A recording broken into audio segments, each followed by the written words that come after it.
Many of you may recently have heard the term intersectionality, and you may have asked, what is intersectionality? Or you may just have asked, why can't you just shut up and leave me the hell alone? Let me try to answer at least one of those questions. Intersectionality is a term invented by Kimberly Crenshaw, and she's a law professor specializing in gender and race, so you know whatever she says is going to be great. Intersectionality is the theory that people can be understood through intersecting social identities such as race, gender, social class, and sexual orientation. It's only when the effect of all your interwoven identities is fully understood that you know how much you're allowed to blame your crappy life on other people. Blaming your crappy life on other people is called being oppressed, and being oppressed gives you the right to shout stupid stuff while wearing a pink hat that makes you look like a complete idiot. This is a good thing because it keeps you from having to do something useful, which can be hard and take up a lot of your social media time. If you don't have enough intersecting social identities, then you are just some schmuck or a white guy, and you have to work for a living to pay taxes to support intersectional people so they have time to scream at you and blame you for their crappy lives. Now you may say, well, wait. In America, people aren't really oppressed very much, and they can improve their lots by rising above the dysfunction in their communities in order to live productive lives. Those are called facts, and under the rules of intersectionality, people using facts are fascist and can be assaulted by intersectional people wearing balaclavas and carrying sticks. You may say, assaulted by people wearing balaclavas and carrying sticks? Isn't that the definition of fascism? That is called logic, and under the rules of intersectionality, people using logic are fascist and can be assaulted by intersectional people wearing balaclavas and carrying sticks. Some people object to the underlying ideas of intersectionality. These people say that human identity is not just some collection of personal traits organized into interest groups as a way of turning Americans against one another so that leftists can seize power by pretending they're alleviating various forms of oppression that don't actually exist. These people go on to say that each person's identity is unique and God-given, and that what you make of your identity depends on your choices and the natural luck of the draw. These people add that, in fact, if you were lucky enough to be born in America, you've already been given a head start and have no business complaining about anything. So take off your idiotic pink hat and stop shouting stupid things and go get a job. This is called truth. And under the rules of intersectionality, people who speak the truth are fascist and can be assaulted by intersectional people wearing balaclavas and carrying sticks. So now you understand that intersectionality is a new and original way of weaving together facts, logic, and truth and beating them to death. Trigger warning, I'm Andrew Klavan, and this is The Andrew Klavan Show. I feel hunky-dunky, life is tickety-boo. Birds are winging, also singing hunky-dunky-doo. Ship-shaped, ipsy-topsy, the world is zippity-zing. It's a wonderful day, hurrah, hooray! It makes me want to sing. Oh, hurrah, hooray! Oh, hooray, hurrah! All right, the great Andrew C. McCarthy is going to be with us at about.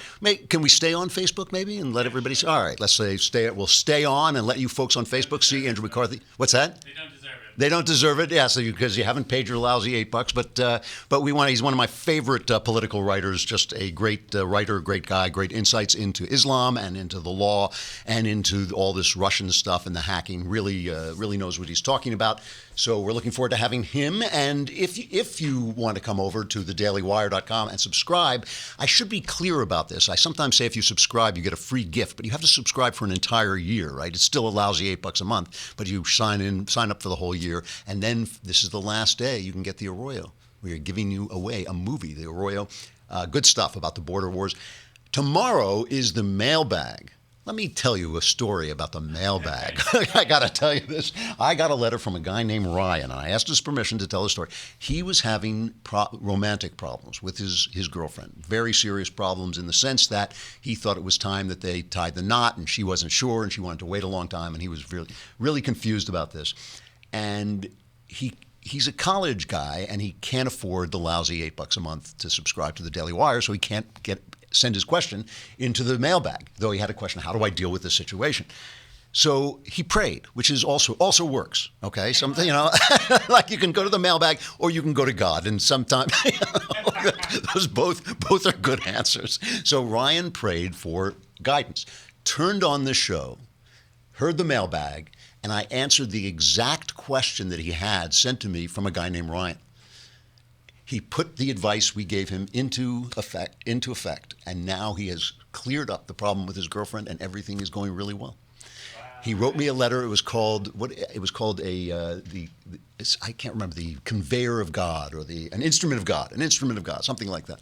So that's what we're offering you on the show. We're not making any big offers. We're just saying we're instruments of God, and if you ask our questions, we will solve all your problems. That's tomorrow, so get your questions in today for the mailbag, and we will answer them, guaranteed to change your life, possibly for the better. All right, so we have a saying here on the Andrew Klavan Show: anger is the devil's cocaine, and everybody hates the saying. Everybody gets angry when I say this because anger is the devil's cocaine. All right. And now, if you have any friends, I'm a writer, so I know a lot of addicts, okay? A lot of writers are drunks and they drink too much and all this stuff. If you have any friends who are addicted to anything, from coffee to whiskey to cocaine or whatever, you know that if you have ever, as a friend, gotten between them and the thing that they are addicted to, their entire personality changes like that on the spot, and they become enraged. So you have a friend, he's jovial, he's funny, but he drinks too much, One day you say to him, maybe you ought to cut back the drinking. Suddenly the joviality is gone and you stink. You are the worst,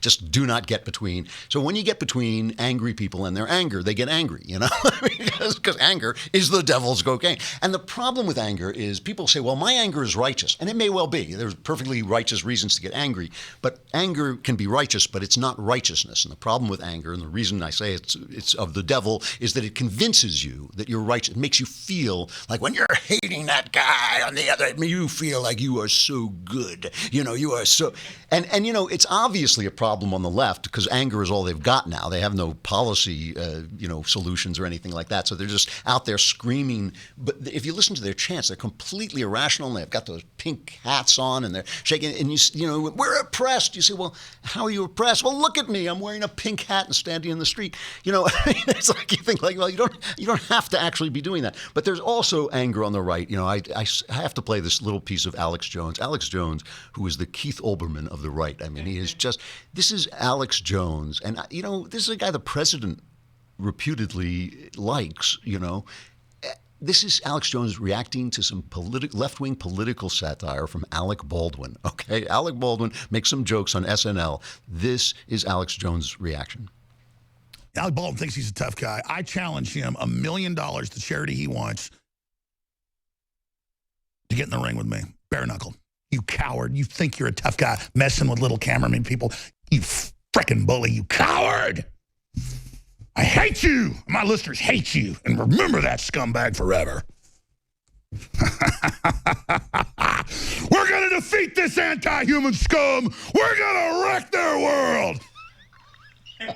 Now, I just want to remind you, this is the host of the Match Game we're talking about, okay? I mean, Alec Baldwin is a left-wing loudmouth. It's not illegal in this country, You can be a left-wing loudmouth actor. They're all left. All the actors are left-wing loudmouths.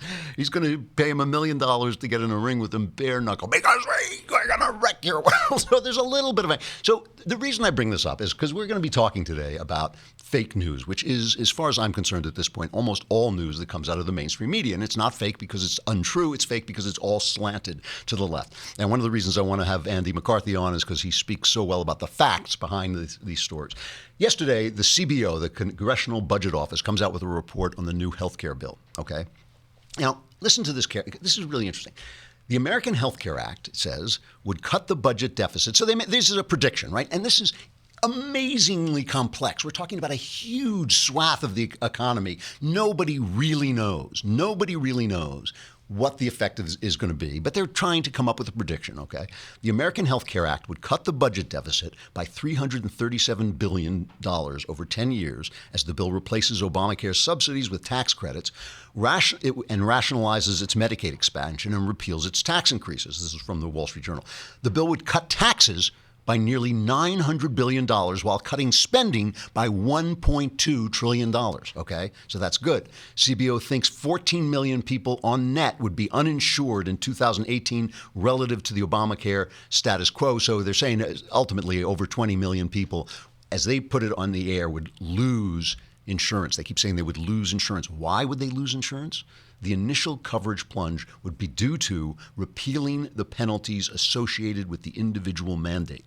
So in other words, when the government stops forcing you to buy Obamacare, it's such a garbage product that people will stop buying it. That's what they're saying. All they're saying is that people, if they're not forced to buy Obamacare, will not buy Obamacare. And the CBO is only calculating what happens when government forces you to do it. They're not calculating what will happen when, as predicted, the cost of insurance goes down. If the cost of insurance goes down and competition extends and people can say, well, you know, I only want to insure this much and I only want to insure this kind of disease and I don't want to pay for this, but I want to pay for that. A lot of those people are going to choose on their own off their own bat to buy insurance. So the prediction is only those people who might say, we're not buying this crappy Obamacare because you're not forcing us to buy it anymore. What's funny about this is this CBO report, which of course the Democrats jumped on, and that's their job to jump on the Republicans. That's why they were elected to do that. You know, that's fine. But this report sounds like they're repealing and replacing Obamacare, right? The taxes going down, deficit going down, number of people insured by force going down. This is a good thing. I mean, Paul Ryan goes out and he's trying to put a good face on this thing because it sounds like all the press is reporting is that people are going to lose insurance, and what he says is virtually true. Play the Ryan cut. The estimates before were that 25 million people would be on Obamacare today. Less than half that are. But look at what they said. The reason why they think this uninsured would happen. We're saying the government's not going to force people to buy something they don't want to buy. And if we end an Obamacare mandate that says you must buy this government one-size-fits-all plan, guess what? People aren't going to buy that. So, of course, they're going to suggest that if we're not going to make people do something they don't want to do, they're not going to do it. That's really what's behind this. What I'm encouraged is once our reforms kick in, what the CBO is telling us is it's going to lower premiums. It will lower premiums 10%. It stabilizes the market. It's a $1.2 trillion spending cut, an $883 billion tax cut, and $337 billion in deficit reduction. So, of course, the CBO is going to say, if you're not going to force people to buy something they don't want to buy, they won't buy it. But at the same time, they're saying our reforms will kick in and lower premiums and make healthcare, therefore, more accessible. And by the way, Brett, I just want to say one more thing, then I'll stop talking. This is just part one of a three-part plan, and that's why I'm excited. Just this, they say, lowers premiums, stabilizes the market, gives people more choice and freedom. That is a fair interpretation of this thing. And, you know, people say I'm too easy on Ryan, but remember, Ryan doesn't have to just deal with conservatives. He has to deal with a large swath of moderates who have said to him, we will not vote if we have to go back and tell our constituents that they're going to lose insurance. And people hearing this, and they're hearing it on CNN, you know, think, oh, we're going to lose insurance. Now, here's the point, okay? This is a complicated bill. It's a complicated issue. We don't all know what's going on, and people start to use phrases like, "Oh, it's Obamacare light," and this, and they gin up your anger, and so people aren't sure what they're hearing. But I just want to just show you how this is being covered. Listen to CNN covering this story, how everybody's going to lose their insurance. This is the CNN on Ryan Care, number 6. It is estimated that 15 million Americans potentially will lose their health care coverage over the course of 10 years under this new plan. Republicans anticipating this are already trying to downplay this potential. House Speaker Paul Ryan can't answer how many Americans will lose health care coverage under his plan to replace Obamacare. At home, have you heard any Republicans say nobody will lose coverage under this plan? I promise. If you haven't, there's a reason. All right, they're going to lose it. They have no answers. You're going to lose your plan. You're going to lose your health care. You're going to listen to the way they covered Obamacare. So help me, I am not making this up. This is CNN covering Obamacare when it was still being debated. Got eggs in the morning at 5 a.m. Time to go into work again.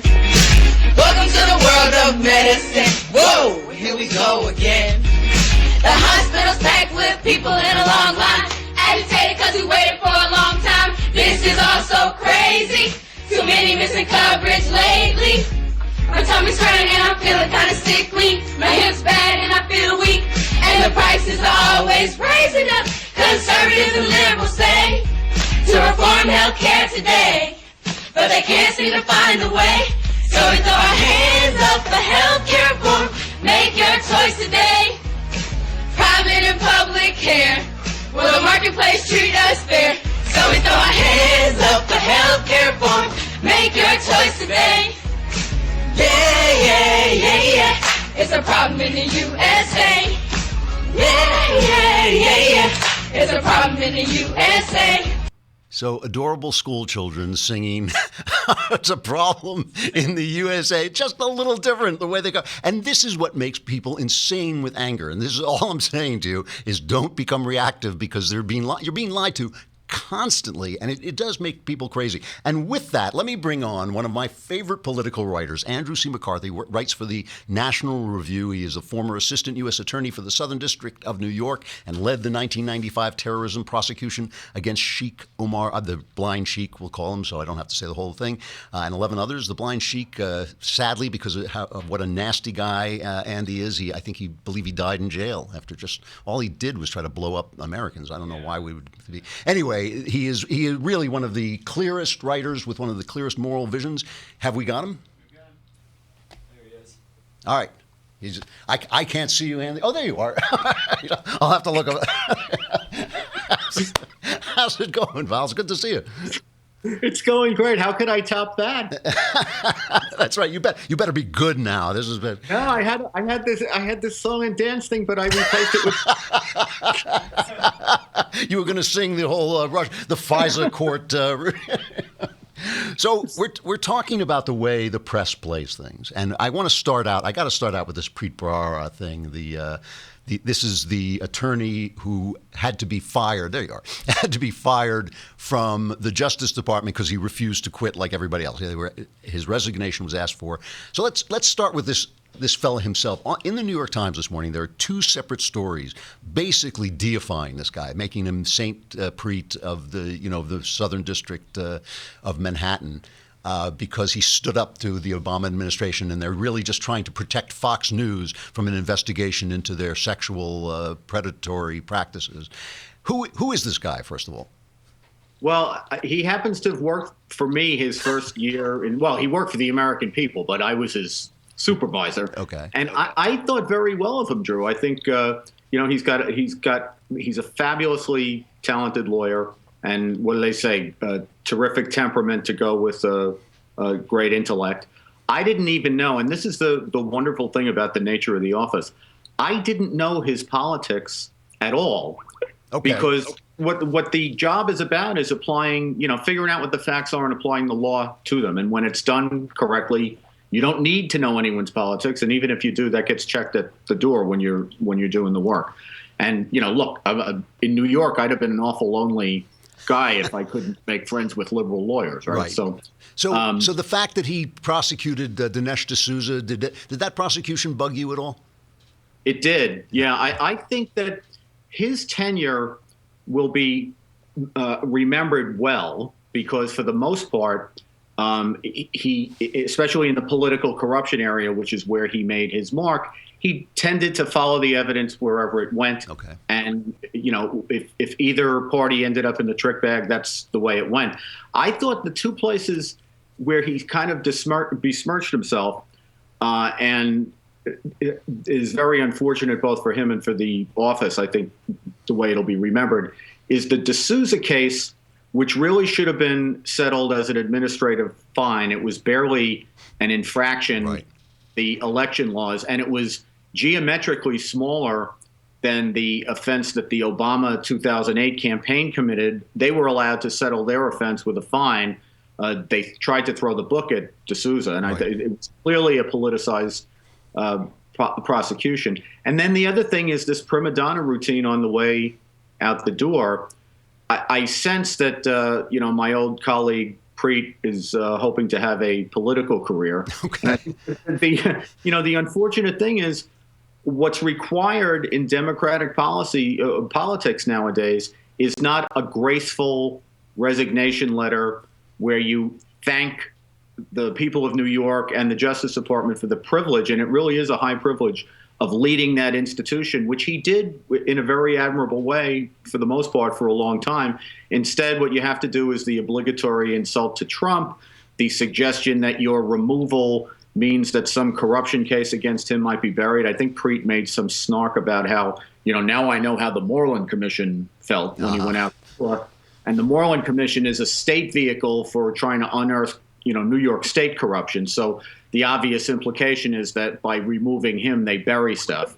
And, the Southern District of New York, in just the last generation, has been led by Rudy Giuliani, Mary Jo White, Jim Comey, Mike Garcia. It had a very storied tradition before Rudy ever came along, being independent from the Justice Department. In fact, we arrogantly referred to ourselves as the sovereign district of New York because of the notorious independence from the Justice Department, which included doing political corruption cases wherever the evidence took you. That was not a Preet-Bharara innovation, notwithstanding what the Times seems to think. Okay, all right. Now, you've been writing about this, both the Russian hack and this Trump's accusations of being bugged. Let's start with the Russian hack. You basically feel, it is now such a complicated story with so much smoke that I don't see any facts. I haven't seen one thing that made me think like, oh my God,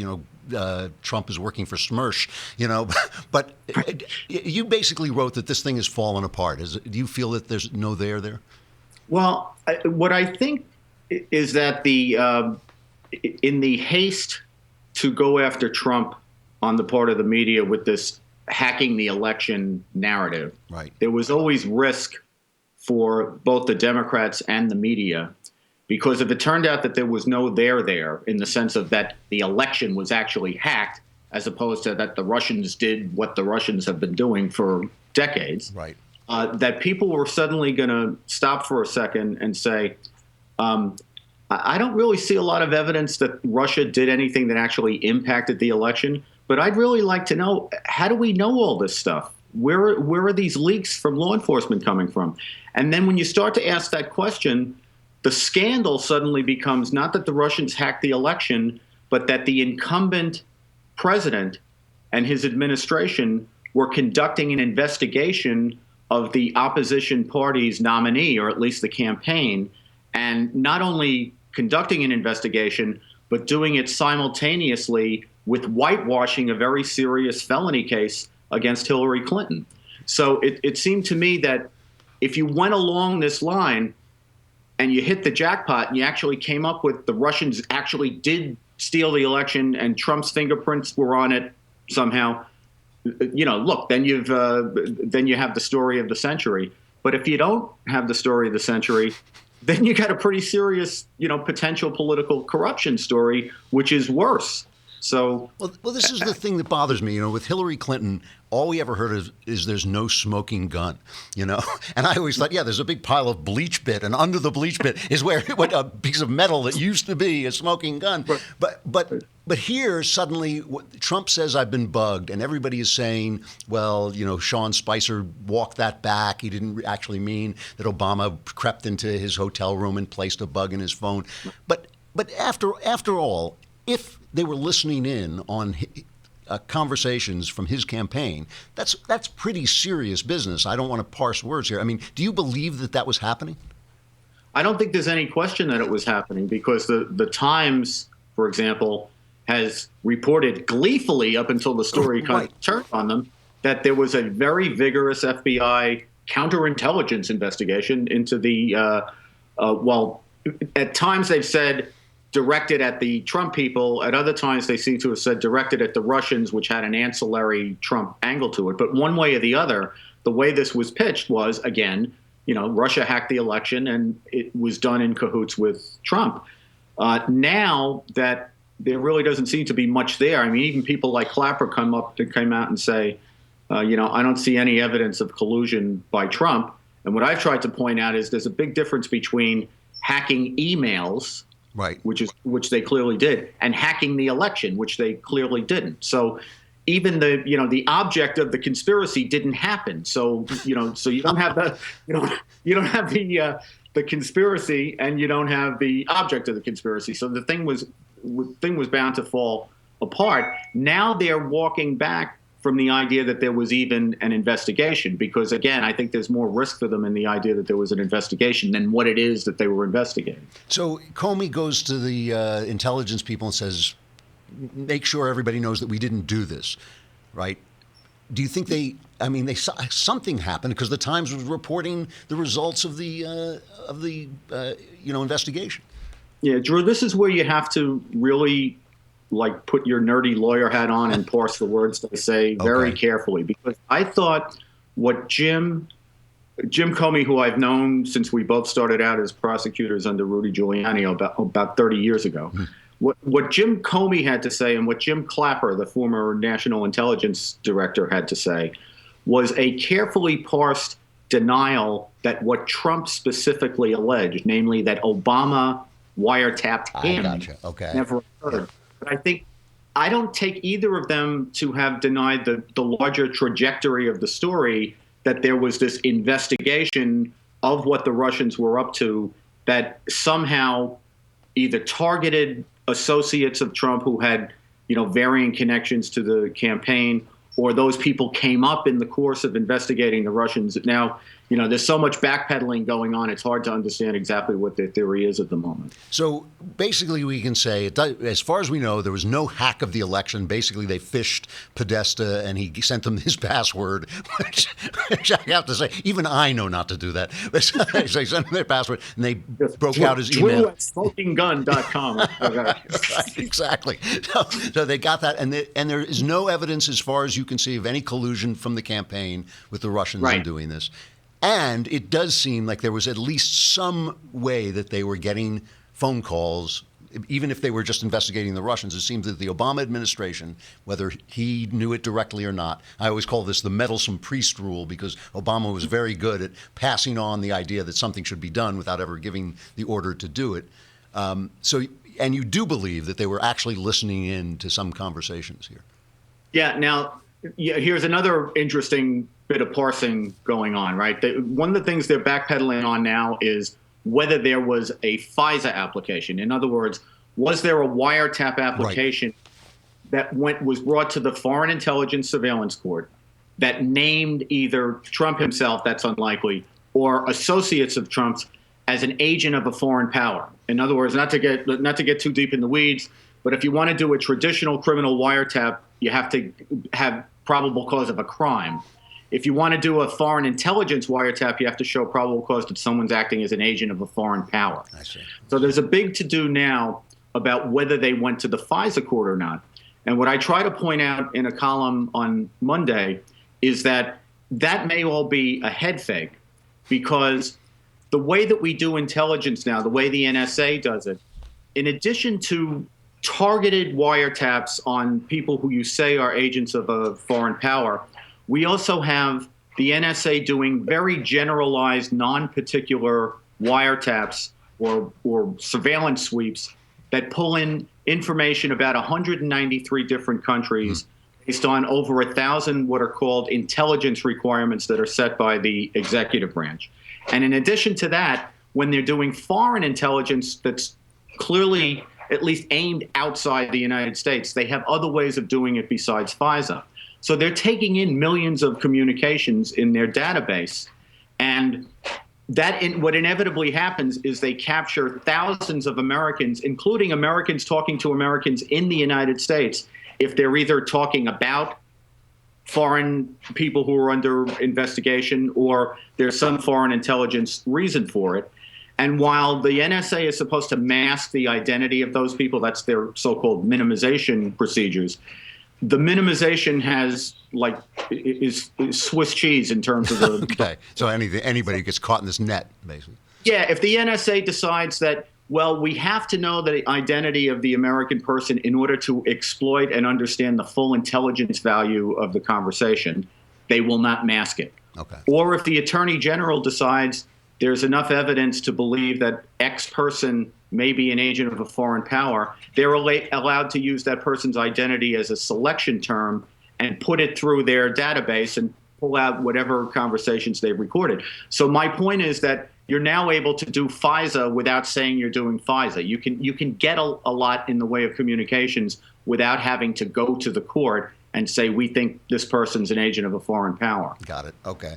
I'm running out of time. I want to ask you just one other thing on another subject. I noticed that they're having this big fight over in Amsterdam with the Turks, and the Turks are, Erdogan is yelling and screaming that he's being unfairly treated and calling the Dutch Hitler, and Steve King, Congressman King, got in trouble basically saying, we can't increase our own population using other people's babies and all this stuff. You became really educated in Islam and in Islamism while you were prosecuting the blind sheik. One of the reasons I feel that Trump got elected is that people got sick and tired of this idea that they were being bad guys by questioning whether Islam is a perfect fit with Western values, okay? But every time I've heard you speak on this, you always speak in a very measured way about this.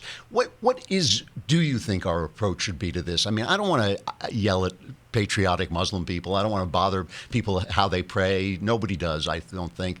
But something really does bother me here about this onslaught of people with a value system that just may not fit with ours. Does that bother you? It bothers me a lot, but I think the problem that we have wrapping our brain around this, and it's been the same problem for 30 years, is that the challenge came to us as a terrorism challenge, and that was the way that we understood it. So the bright line that we imposed at the beginning between who was a moderate and who was someone to worry about was terrorism. And what we have assiduously done in all these years is put our head in the sand about the ideology that fuels the terrorism, which is really, I call it Sharia supremacism. Other people have different ways. Radical Islam is kind of the general catch-all.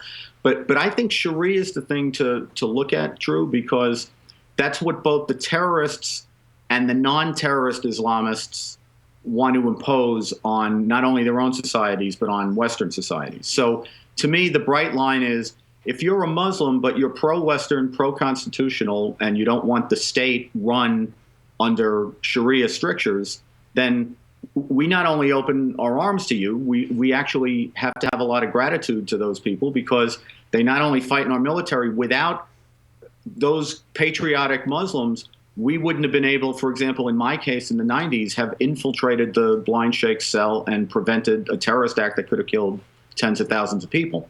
On the other hand, if you are an Islamist and you want to supplant American democracy and civil liberties with Sharia, which is a repressive, discriminatory, and in some particulars, a cruel system, we may be very grateful that you don't want to blow up a bridge to bring that about, but you are not a moderate, and we shouldn't treat you as a moderate. And if you're an alien, I think that we have to be able to vet for that in terms of bringing people into the country. And we should understand that we're not talking about religion. We're talking about political ideology with the veneer of religion. We don't want to give Muslims who are simply spiritual Muslims in the United States a harder time. I don't want to know any more about their religion than I want to know about anyone else's religion.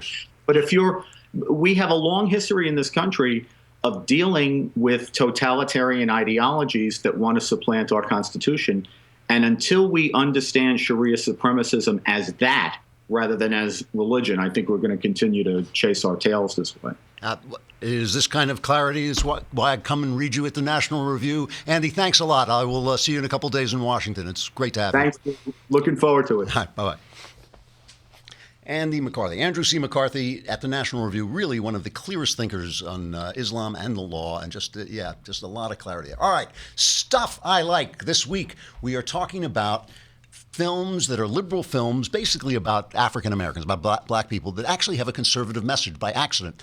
And I want to talk about Fences. Yesterday I was talking about Get Out, and when I saw Get Out, there were previews, and the way they do previews is they try and think people who are interested in this film might be interested in that film. So if you go see an action film, you see action previews. If you see a drama, you see drama previews.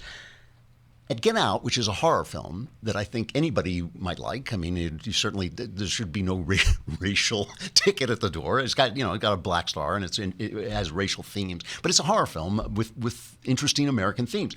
They played a preview for a film called Girls Trip, which is bawdy, which is the polite way. It's filthy. It was disgusting. It was like a bunch of girls, all of them black, go off on a trip, and it's their sex life, and it's like bridesmaids and all this stuff. But it was just. Even the preview, they had to give a preview a red R-rated sign because even the preview was so filthy. And it was just, I don't mind a little filth. I really don't. I really don't mind raunch if it's funny, if they're going someplace that you've never seen before. But this was just atrocious. And I thought the only reason they're playing this is because the people in it are black, And here's the point. So I watched Fences, and I'm a big Denzel Washington fan. I think everybody's a big Denzel Washington fan. He's one of the last movie stars. He's a great actor. And he obviously made this film. This is an August Wilson play, a really fine writer. Wilson died 12 years ago. He died in 2005. But he wrote the screenplay before he died. And I think Denzel Washington wanted to get his performance on screen because it's a performance for the ages, okay? And what he plays is he plays a guy in, I guess it's the 50s, I'm saying. The play was written in the 1980s, but I guess he's the father of a household in the 50s. He's had a tough life. He went to prison at one point, but then he was a baseball player in the Negro Leagues before blacks were allowed to play in the white leagues. And so he was, as talented as he was cheated out of the big time by the color of his skin. Now all that has gone away, and he is a garbage man, and he's at once filled with life and vitality and a kind of animal joy, and at the same time a bitter, closed-off guy who's never quite gotten over it. And he shuts out everybody in his life, everybody who tries to love him. He can't really deal with them. Here's a scene where his son approaches him and just doesn't understand why he's always so tough on him. And he says, "Why don't you like me?" How come you ain't never liked me? Like you? Who the hell said I got to like you? What law is there say I got to like you? Want to stand up in front of my face and ask a damn fool-ass question like that? Talking about liking somebody. Come here, boy, when I talk to you. Straighten up, damn it. I asked you a question. What law is there say I got to like you? None. All right, then. Don't you eat every day? Answer me when I talk to you. Don't you eat every day? Yeah. As long as you in my house, you put a sir on the end of it when you talk to me. Yes, sir. You eat every day. Yes, sir. Got a roof over your head. Yes, sir. Got clothes on your back. Yes, sir. Why you think that is? Because of you? Hell, I know it's because of me. But why do you think that is? Because you like me?